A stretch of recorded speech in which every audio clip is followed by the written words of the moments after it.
Elle était jeune, elle était belle, et en proie à de graves ennuis judiciaires. The 20-year-old from Seattle sits in this Italian jail, a prime suspect in the mysterious death of her roommate.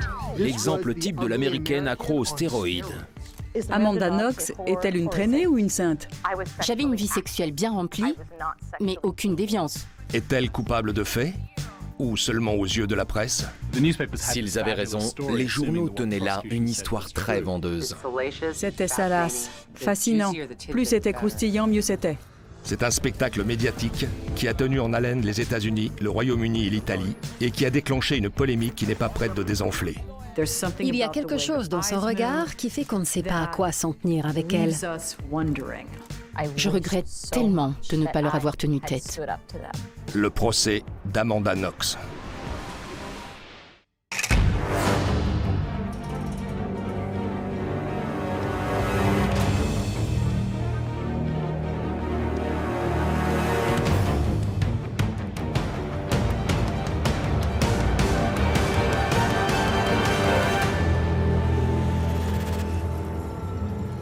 Pérouse en Italie. Une charmante petite ville de montagne réputée dans le monde entier pour ses chocolats. Et dans les milieux estudiantins internationaux pour ses fêtes endiablées où se mêlent sexe, drogue et rock'n'roll. Pour le touriste américain moyen, c'est une ville de moyenne montagne idyllique. C'est très riche sur le plan artistique et il y a des églises à chaque coin de rue. Mais si vous passez un peu de temps et que vous êtes capable de lire l'italien, vous allez vite vous rendre compte que la drogue et la violence entre gangs sont omniprésentes dans les journaux. En apparence, tout était calme et tranquille. C'était une charmante petite ville italienne, montagneuse en Italie, dans laquelle un meurtre terrible venait d'être commis. Les tabloïds allaient se délecter. Amanda Knox n'aurait jamais imaginé faire un jour la une de la presse à scandale. La jeune fille de 20 ans est arrivée à Pérouse en 2007 pour réaliser son rêve de partir étudier 1 an en Italie. Elle était en premier cycle à l'université de Washington. Comme elle était douée pour les langues, elle avait décidé de partir à l'étranger pour sa 3e année. Elle s'était inscrite à l'université de Pérouse dans un programme pour étrangers. On y enseigne l'italien aux étudiants étrangers et elle a une très bonne réputation. Elle avait trouvé une petite colocation à 3 dans une maison de la ville. 2 de ses colocataires sont italiennes. L'une est décrite par Amanda comme une originale et la deuxième comme une sorte de hippie. Sa 3e colocataire est une jeune étudiante britannique de 21 ans, Meredith Karcher. Amanda lui trouve une beauté exotique et un côté sympathique. À côté d'Amanda, les 3 jeunes filles paraissent presque réservées. Amanda vient de Seattle. Déjà à Seattle, elle était vue comme quelqu'un d'excentrique, dans une ville qui est pourtant connue pour ses extravagances. En Italie, la manière dont vous vous comportez et l'image que vous donnez aux autres est extrêmement importante. Or, elle, c'était l'insouciance faite femme. Elle donnait l'impression de se foutre de tout et de tout le monde. Et elle n'hésitait pas à le revendiquer. Le problème, c'est qu'en Italie, ça passe mal. Surtout quand on est une jeune femme. Dernières arrivées et Benjamin de la colocation, Amanda et Meredith partagent les mêmes centres d'intérêt. Elles partagent aussi une des 2 salles de bain de la maison. Elles ne vont se connaître que 6 semaines. C'est tellement triste. D'après tout le monde, c'était une personne merveilleuse. Une fille très intelligente, talentueuse, très appréciée. Meredith Karcher était plus sérieuse. Elle était anglaise, elle était plus fine. Elle faisait partie d'un groupe d'étudiants qui se fréquentaient déjà à l'université de Leeds. Donc sa situation était beaucoup plus confortable. Amanda était comme un loup solitaire. Elle allait et venait en choisissant ses proies masculines. Grâce à sa bonne humeur et à sa beauté rafraîchissante, Amanda décroche un emploi à mi-temps. Elle a été embauchée comme serveuse dans un bar appartenant à un immigré italien d'origine africaine, un certain Patrick Lumumba. Il l'a engagée parce qu'elle était américaine et jolie, et parce qu'il espérait qu'elle attirerait dans son bar plus de clients masculins. Le premier jour férié du semestre est le 1er novembre, jour de la Toussaint. En Italie, la Toussaint est une fête sacrée où les familles rendent hommage à leurs ancêtres. Mais pour les étudiants étrangers, tels qu'Amanda Knox et Meredith Karcher, c'est une occasion de faire la fête comme pour Halloween. Amanda et Meredith ont la maison pour elles seules. leurs colocataires italiennes sont absentes pour la nuit. Amanda vient d'entamer une relation avec un jeune étudiant, Raffaele Solecito, qu'elle a rencontré une semaine plus tôt. Raffaele Solecito était amoureux d'elle comme on peut l'être à 23 ans. Ils se sont rencontrés à un concert de musique classique, mais ça, on n'en parlait pas. On préférait la décrire comme une diablesse dévergondée et une nymphomane. Depuis une semaine, ils passent toute leur nuit ensemble, pris dans un tourbillon amoureux. Jusqu'à ce fameux matin du 2 novembre 2007. Après avoir passé une nouvelle nuit chez Raffaele, Amanda retourne à la maison tôt le matin. Selon elle, elle ignorait totalement que Meredith Kercher gisait morte dans sa chambre. On lui a tranché la gorge et elle a été agressée sexuellement. Le lendemain du meurtre, Amanda Knox est rentrée chez elle pour se doucher. Elle avait l'habitude de faire ça parce que la douche de Raffaele était pleine de moisissures, comme souvent avec les garçons. Donc elle est rentrée se doucher et se changer. Elle a effectivement remarqué 2-3 choses étranges dans la maison. Mais étant un peu fofolle elle-même, ça ne l'a pas interpellée. Elle a d'abord remarqué des gouttes de sang dans le lavabo ainsi qu'une tache ressemblant à du sang sur le tapis de bain bleu quand elle est sortie de la douche.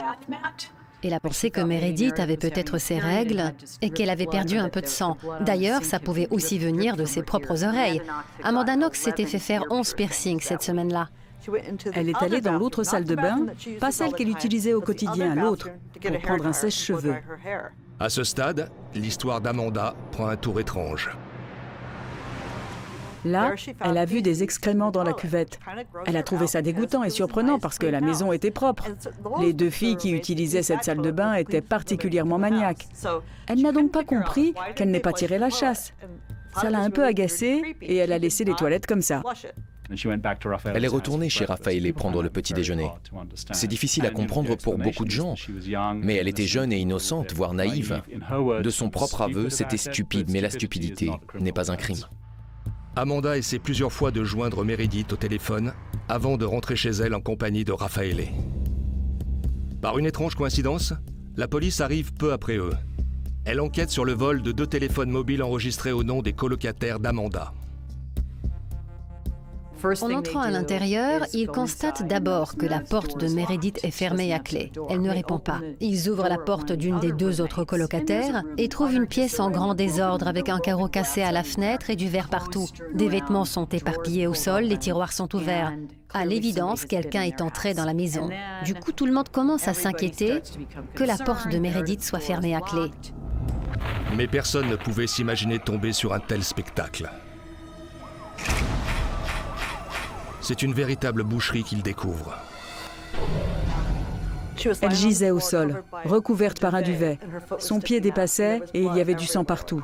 Sur le mur, sur l'armoire, partout. La maison est mise sous scellé. Amanda et Raffaele restent dehors. Leur comportement éveille rapidement la curiosité de la police. Le corps de Meredith Kercher venait d'être découvert dans la maison. Et eux attendaient là et se consolaient mutuellement. Les caméras ont commencé à les filmer. Ils ne le savaient pas et se sont embrassés. 3 petits bisous. Pendant que la police collecte les indices, le responsable de l'enquête arrive sur les lieux. Son nom, Giuliano Minini.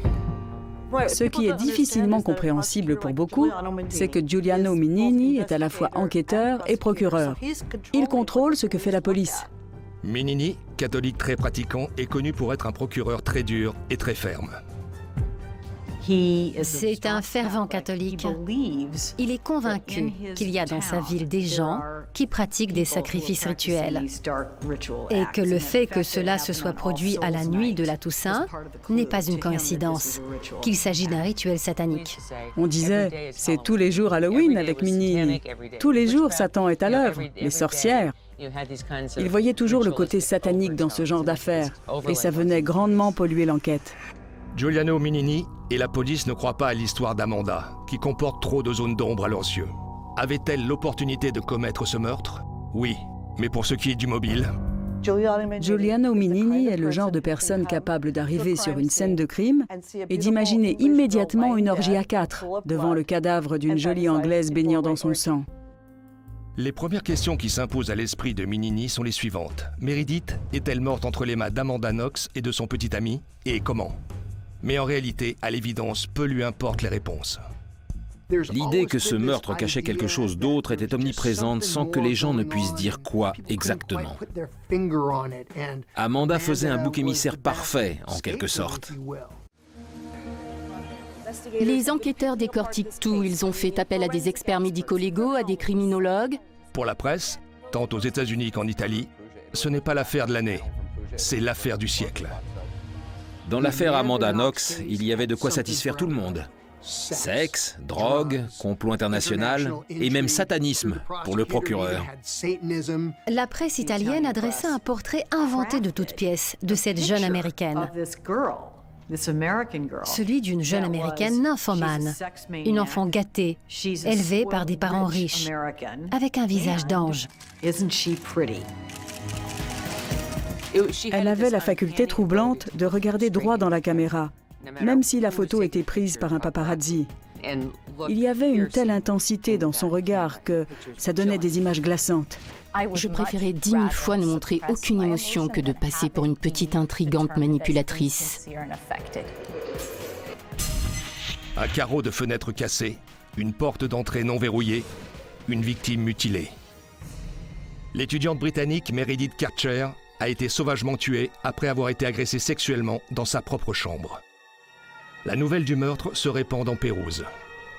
Au fur et à mesure que la population entendait parler du meurtre, on voyait des étudiants quitter la ville terrorisés à l'idée qu'un tueur en série puisse rôder dans leur milieu. Sur les lieux du meurtre, tandis que les enquêteurs travaillent sur la scène de crime, la colocataire de Meredith, Amanda Knox, et son petit ami depuis une semaine, Raffaele Solecito, attendent dehors l'air peu affecté. La police commence à les soupçonner d'être mêlés au meurtre, en partie à cause d'un baiser échangé qui fera le tour du monde. Ce baiser a été immortalisé par une caméra. On leur a ensuite reproché d'avoir eu un comportement totalement déplacé au vu des circonstances. Sa maison étant désormais sous scellé, Amanda emménage chez Raffaele. La police les surveille étroitement. Dans le même temps, le procureur, Giuliano Minini, se forge une opinion précise sur le déroulement du crime. Raffaele, naïf et désireux de plaire, aurait été comme hypnotisé par une tentatrice américaine délurée, qui faisait peut-être partie d'une secte satanique secrète. Les enquêteurs commencent à interroger des témoins potentiels. Ils ont demandé à toutes les personnes qui habitaient cette maison de venir déposer au commissariat. Toutes les occupantes italiennes de la maison se sont rendues au poste, accompagnées par des adultes, parents, professeurs, avocats. Dans le système judiciaire italien, comme dans le système judiciaire américain, si la police vous convoque, il est plus judicieux d'appeler un avocat. Raffaele Solecito ne voyait pas ce qu'il risquait. Il avait simplement accompagné Amanda à sa demande parce qu'elle était contrariée et voulait voir ce qu'il se passait. Comme Raffaele, Amanda arrive au poste sans personne pour la conseiller. Aussi excentrique soit-elle, pour Minini, elle est surtout narcissique. Il la considère comme le diable au féminin. Elle semble même prendre des poses suggestives devant les policiers en faisant quelques étirements de yoga. Au poste de police, pendant qu'ils attendaient, Amanda a fait quelques grands écarts. Les médias en ont fait des gorges chaudes. Elle a peut-être fait aussi d'autres mouvements de yoga. En tout cas, Raffaele a vu Amanda faire des choses qu'il a trouvées étranges. Par exemple, elle s'accrochait à lui comme un koala. Ça l'a mis un peu mal à l'aise. Pour Raffaele, les choses se gâtent durant son interrogatoire. C'est en sous-estimant le sérieux d'une enquête pour meurtre que Raffaele s'est mis dans le pétrin. Il n'a pas compris qu'il devait être totalement transparent sur ce qu'il avait fait, ce qu'il avait vu, où il était. Il ne se rappelait plus quand il avait fait quoi. Il avait dîné, fumé un joint, vu Amanda, mais il mélangeait tous les soirs de la semaine. Quand les policiers lui ont demandé, il a eu d'énormes difficultés à se souvenir si elle était allée travailler ce soir-là ou non. Ils ont pris sa déposition, lui ont fait signer et l'ont ensuite apporté à Amanda en lui disant que son petit ami avait témoigné contre elle et qu'il leur avait dit qu'elle était sortie. Amanda ne maîtrise pas parfaitement l'italien. Durant son interrogatoire, la police l'a fait revenir sur ses premières déclarations et avouer qu'elle n'a pas passé toute la nuit avec Raffaele. Cet interrogatoire a duré toute la nuit, sans qu'on lui donne ni à boire ni à manger. On ne lui a même pas permis d'aller aux toilettes. On lui a présenté les choses de cette façon. Imagine, si tu avais été là, qu'aurais-tu vu ou entendu? Elle a dit, comme chacun sait, « Je me suis bouché les oreilles après avoir entendu un cri ». Amanda aura beau dire qu'elle faisait là une hypothèse, ses paroles sont prises au premier degré. La police m'a accusé de connaître le meurtrier. Ils ont dit que je devais forcément connaître son nom, que je ne disais pas la vérité, que je devais être amnésique et qu'il fallait que je retrouve la mémoire. Contre toute attente, Amanda décide tout à coup de changer de version. Elle affirme maintenant s'être trouvée dans la maison au moment du meurtre. Elle implique un nouveau suspect, le patron du bar où elle travaille, Patrick Lumumba. Ils ont dit à Amanda Knox qu'ils avaient la preuve irréfutable de sa présence sur la scène de crime et qu'elle avait quitté l'appartement pour rejoindre Patrick Lumumba. Ils avaient son téléphone mobile et ils ont vu qu'elle avait envoyé un texto à Patrick Lumumba, son patron. Le message disait « à plus tard ». Ils en ont conclu qu'elle avait rendez-vous avec lui. C'était son dernier message avant que son téléphone n'arrête d'émettre pendant le reste de la nuit. Amanda Knox a effectivement dit qu'elle était là, mais dans la cuisine. Elle a entendu Patrick assassiner Meredith, elle a entendu Meredith crier, mais sa déclaration est extrêmement brouillonne, extrêmement bizarre. Elle a dit « Je me souviens qu'il a fait tout ça, mais c'est très confus ». Et elle a raconté que la police lui avait demandé d'imaginer différents scénarios possibles, et c'était l'un d'entre eux. Ils lui ont quasiment mis les mots dans la bouche pour la faire avouer. Ils ont écrit ce témoignage à sa place, et elle n'a fait que le signer. Ce témoignage dit « Je me revois dans la maison avec Lumumba. Il est dans l'autre pièce, et j'entends Meredith qui se met à hurler. » Bien qu'Amanda n'ait pas avoué directement le meurtre, la police s'empresse de clamer qu'elle tient les assassins. Amanda Knox, Raffaele Sollecito et Patrick Lumumba. Amanda Knox et Raffaele Sollecito sont déjà en détention. La police ne perd pas de temps et arrête Patrick Lumumba. Ils l'ont traîné hors de chez lui et l'ont jeté en prison. Il leur a dit « Non, je n'étais pas là-bas. J'étais dans mon bar, quelqu'un pourrait vous le confirmer. » Ils sont allés voir son alibi, un prof de français, je crois, qui leur a effectivement confirmé qu'il était avec lui cette nuit-là. Qu'à 21h, il n'était en train de tuer personne, il lui servait simplement à boire. Ils ne l'ont pas relâché pour autant. Pendant que le procureur monte son dossier, la presse s'en donne à cœur joie. Elle fouille dans la vie des accusés.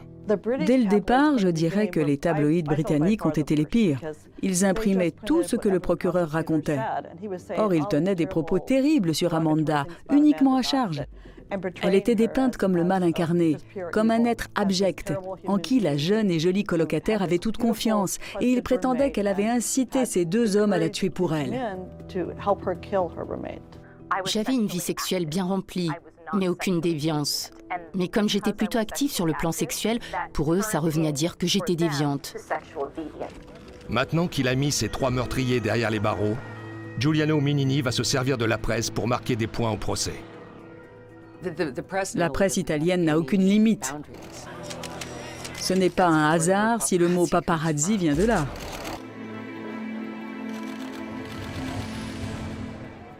Dans l'affaire Amanda Knox, les médias ont exercé un pouvoir destructeur.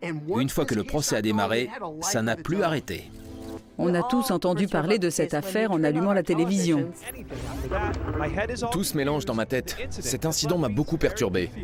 Et tout ce qu'on a vu, c'est une étudiante américaine, menotte au poignet et victime d'un véritable lynchage médiatique. C'était choquant comme image, et elle s'est vite propagée. Le sentiment à son égard aurait-il été différent si elle avait été laide ? Il ne faut pas oublier que la première victime dans cette affaire, c'est Meredith Kercher, et que sa famille porte toujours son deuil. Mais pour les journaux à scandale, cette affaire, ce n'est pas l'affaire Meredith Kercher, mais bien l'affaire Amanda Knox. Dans l'affaire Amanda Knox, les médias ont joué un rôle déterminant. Elle a occupé une place énorme dans tous les médias italiens.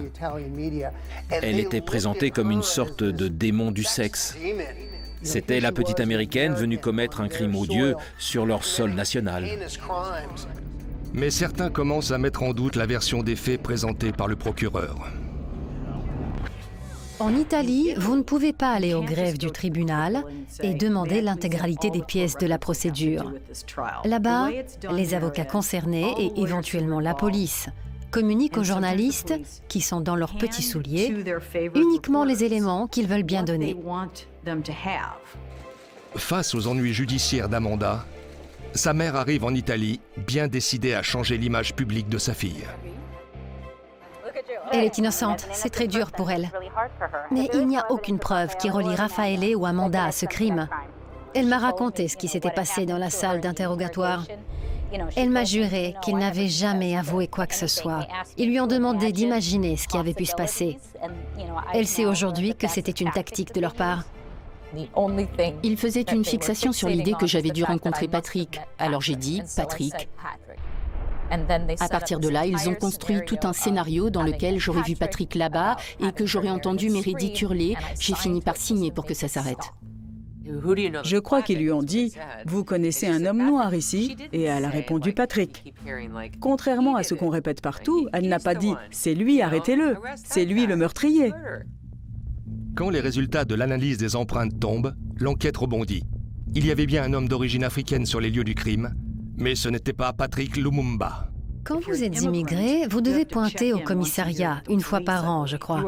Vous êtes considéré comme un invité sur le territoire et surtout, la police a vos empreintes. Ces empreintes étaient dans le fichier de la police. Elles appartenaient à un certain Rudy Guedet, un immigré africain de 2e génération. Rudy Guedet est un marginal originaire de Côte d'Ivoire. Il traîne souvent dans les fêtes étudiantes et est suspecté de plusieurs délits récents dans la région de Pérouse. Rudy Guedet était connu pour des agressions au couteau et des effractions. Il a laissé des traces de sang partout sur la scène de crime. Il a laissé ses excréments dans les toilettes et même si l'ADN se dégrade rapidement, il y en avait également dedans. Son sang et ses empreintes étaient sur le sac à main. Il y avait une empreinte ensanglantée sur le mur de la chambre. Il a peut-être été surpris. En tout cas, je ne sais pas pourquoi il est parti et il n'est pas allé au bout du viol. Elle portait un tampon, c'est peut-être l'explication. Rudy Guedet a quitté l'Italie pour l'Allemagne. Il a confié à un ami qu'il était bien avec Meredith ce soir-là, mais a prétendu ne pas l'avoir tuée. Son lien avec Amanda, Raffaele et Meredith est pour le moins ténu. Il n'y a pas de certitude sur le fait qu'il connaissait Amanda et Meredith. Amanda a dit le connaître de vue, sans savoir son nom. Raffaele n'avait jamais rencontré Rudy Guedet. Il ne savait rien de lui. En quelques jours, la police va chercher Guedet en Allemagne et le ramène en Italie. Avec l'arrestation de Rudy Guedet en Allemagne et son extradition vers l'Italie, on a pensé que ce n'était plus qu'une question de jours. Tout pointait dans sa direction. Il avait même un mobile. Il avait reconnu dans sa déposition qu'il était bien sur les lieux, qu'il savait qui était Amanda et qu'elle n'était pas présente, qu'il n'y avait jamais rencontré son petit ami. Tout le monde a pensé « Alléluia ». Ils ont relâché Lumumba avec un simple « Désolé, on s'est trompé de noir ».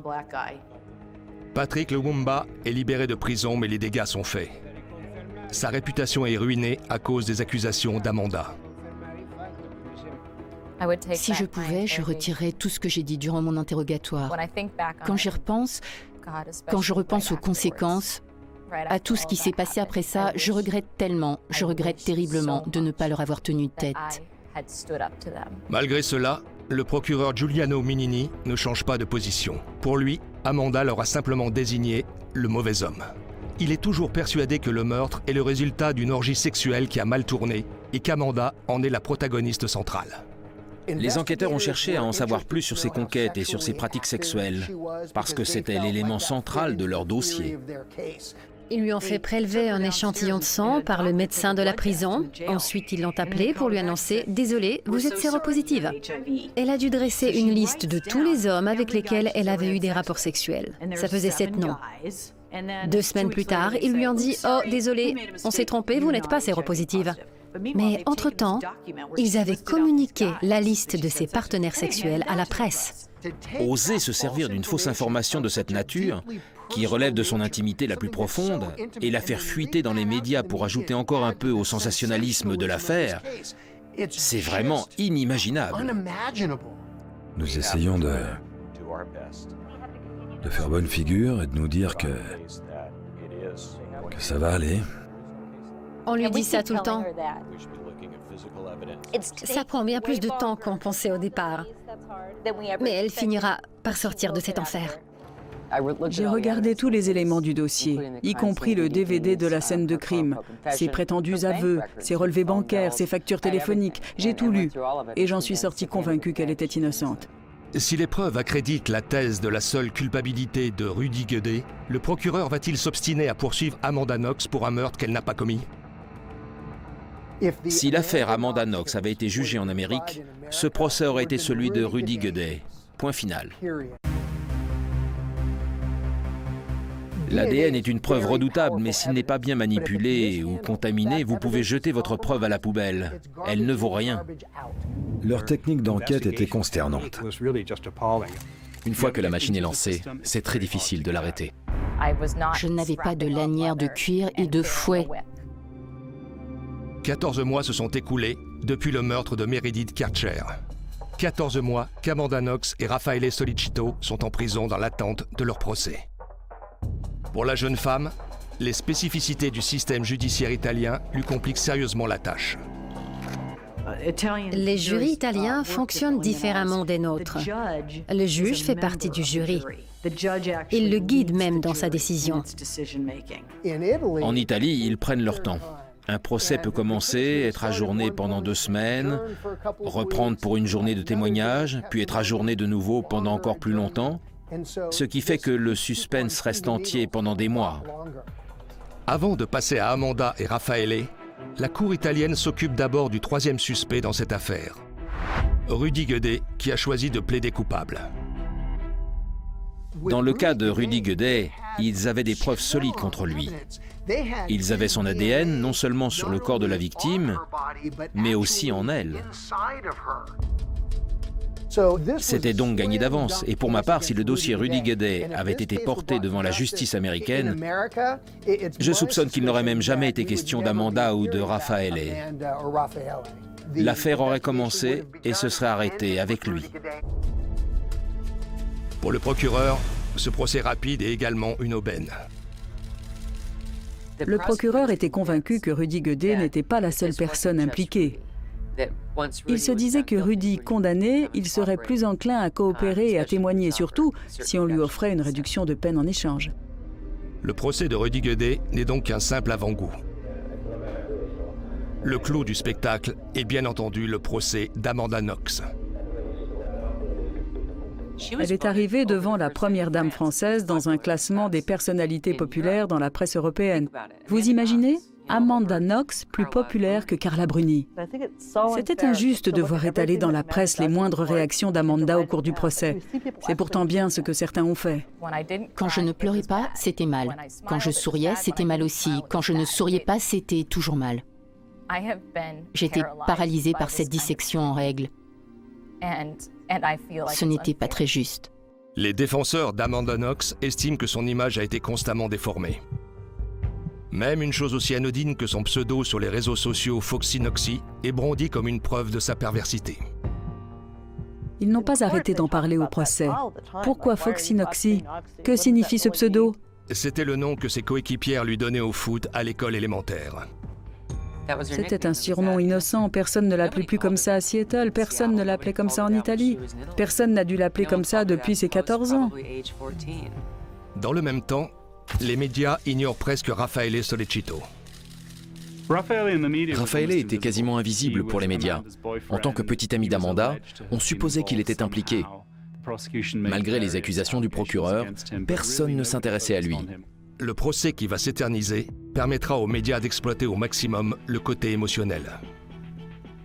Le procureur Mignini, qui est un très bon orateur, se levait et n'avait qu'à dire « Amanda a fait ceci, Amanda a fait cela » pour qu'ils écrivent comme si ça s'était passé devant leurs yeux. Le système judiciaire italien et les médias sont comme un monstre à 2 têtes. Ils ont tous les 2 besoin d'être nourris. Malgré l'avantage qu'il a sur la défense, le procureur manque de preuves concrètes contre Amanda et Raffaele. Ils n'ont pas cessé d'essayer de placer Amanda Knox et Raffaele Sollicito dans la pièce où le meurtre a été commis, mais sans aucun succès. Ils s'appuyaient sur 2 prétendues preuves pour tenter de la relier au crime, et aucune des 2 n'était probante. La première est un couteau de cuisine trouvé dans l'appartement de Raffaele. Dans le cas du couteau, les médias n'ont cessé de répéter à tort et à travers qu'il y avait l'ADN de Meredith sur la lame et celui d'Amanda sur le manche. Il n'y avait pas d'ADN de Meredith sur la lame. Si on prenait une cuillère dans votre tiroir de cuisine et qu'on le testait avec leurs moyens, on trouverait aussi de l'ADN de Meredith Kercher dessus. Ce n'était pas scientifique. La deuxième preuve est un soutien-gorge appartenant à Meredith, retrouvé sur la scène de crime et sur lequel de l'ADN de Raffaele aurait été découvert. Ils sont retournés là-bas une quarantaine de jours après les premiers relevés sur la scène de crime pour chercher ce soutien-gorge. Ils ont attendu 6 semaines pour l'analyser. Et sur la scène de crime, ils n'arrêtaient pas de le déplacer dans la pièce, sans changer de gants. La défense essaie de contester les tests ADN effectués sur le couteau et l'agrafe du soutien-gorge. Mais le procureur rétorque que toutes les analyses ont été faites correctement. Le juge le suit et n'autorise aucune contre-expertise. Ils ont refusé que les experts indépendants examinent les preuves scientifiques.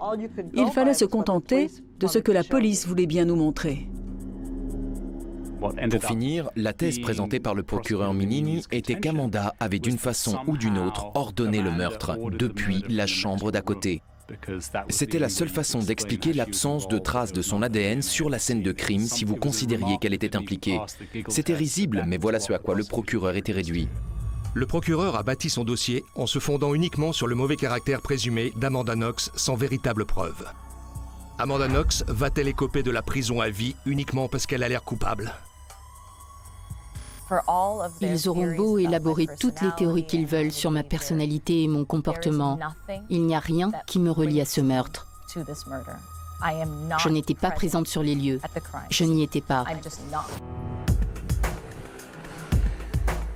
Plus on en sait sur Amanda Knox et Raffaele Sollecito, moins on peut croire en leur culpabilité. Si vous rencontrez Raffaele Sollecito, vous verrez qu'il est incapable de faire du mal à une mouche. Ça veut dire que j'aurais commis un meurtre sans même être présente sur les lieux du crime. C'est totalement grotesque. Le procès d'Amanda Knox et Raffaele Sollecito va durer près de 12 mois.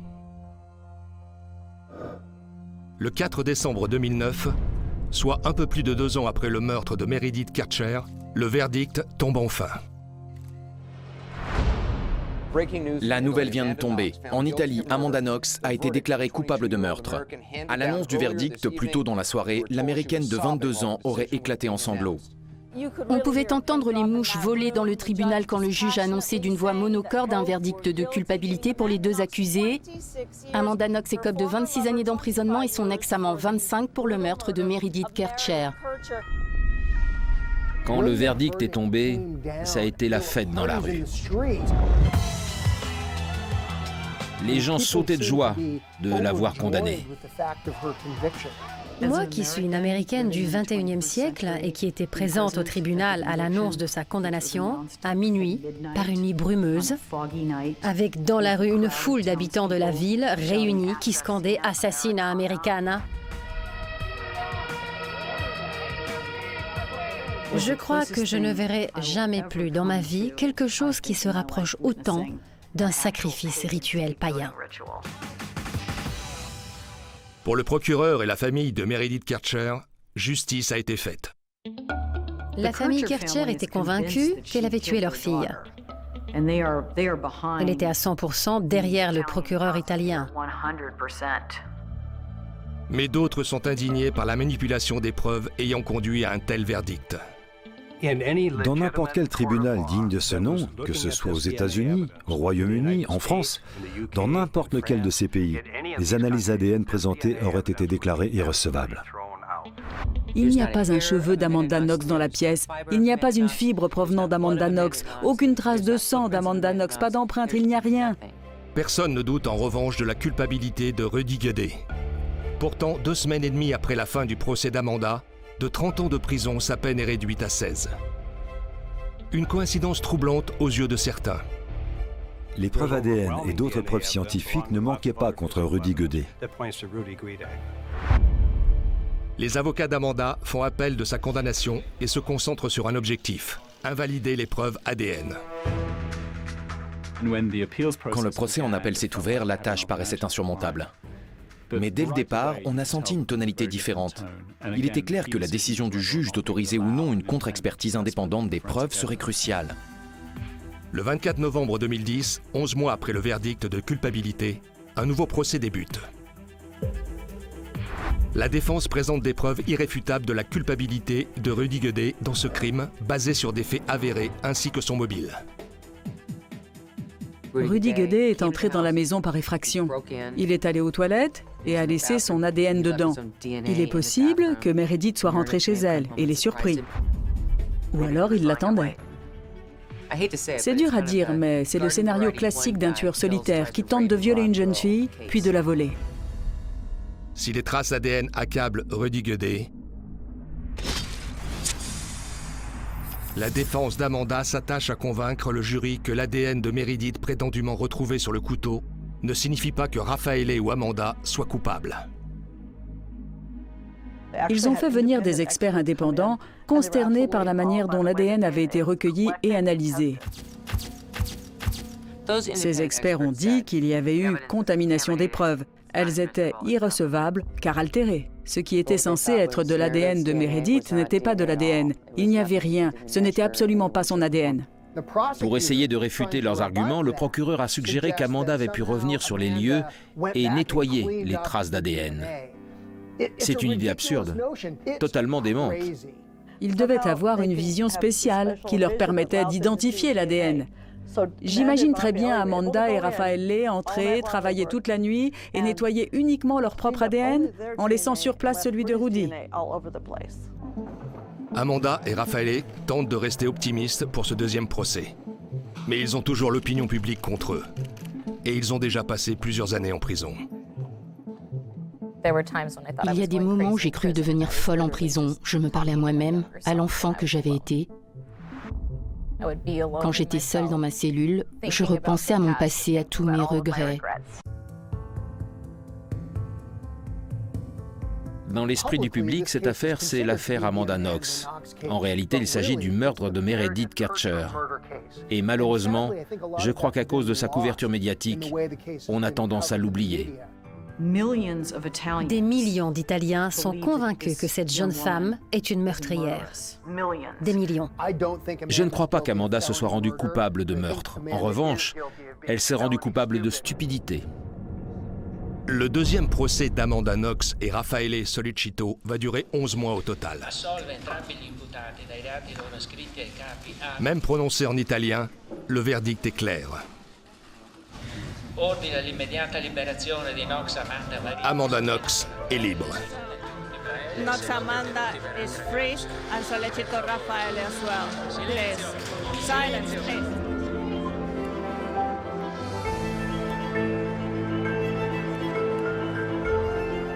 À l'automne 2011, alors que ces jeunes venaient de passer 4 ans en prison, une cour d'appel de Pérouse a fait prendre un nouveau virage à cette affaire en infirmant le premier verdict. Ils ont été libérés et sont rentrés chez eux.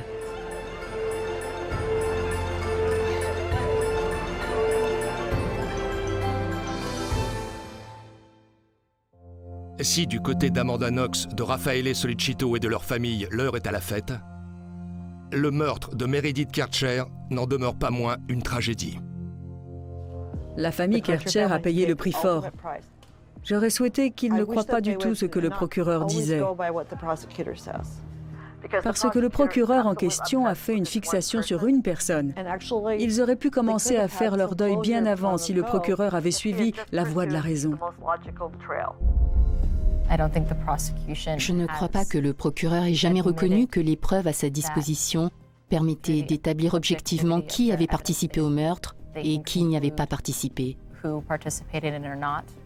Le fait qu'on continue d'écrire dans les journaux que j'ai peut-être quelque chose à voir avec le meurtre, ou peut-être pas, prouve que ce n'est pas encore fini dans la tête de certains. L'idée que quelqu'un sache quelque chose ou ait participé d'une certaine façon à ce qui s'est passé et ne dise rien, ne soit pas tenu pour responsable, ça doit les rendre fous, je m'en rends compte.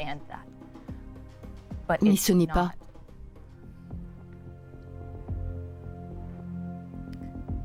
Je ne suis pas responsable de ce qui s'est produit. Je ne suis pas coupable. Je n'étais pas là. Je ne sais rien du tout. On a là une affaire où l'ADN prouve que le meurtrier est en prison. Et pourtant, une partie de l'opinion publique continue de penser que justice n'a pas été faite. Les gens ne comprennent pas que quelqu'un d'autre a déjà été condamné pour ce meurtre et que toutes les preuves désignent Rudy comme le seul tueur. Après son acquittement, Amanda reprend sans attendre l'avion pour les États-Unis. Elle sait qu'elle va devoir affronter la presse, mais ce n'est rien comparé à ce qu'elle a subi en Italie. Quand Amanda est rentrée, elle a été accueillie par une foule immense.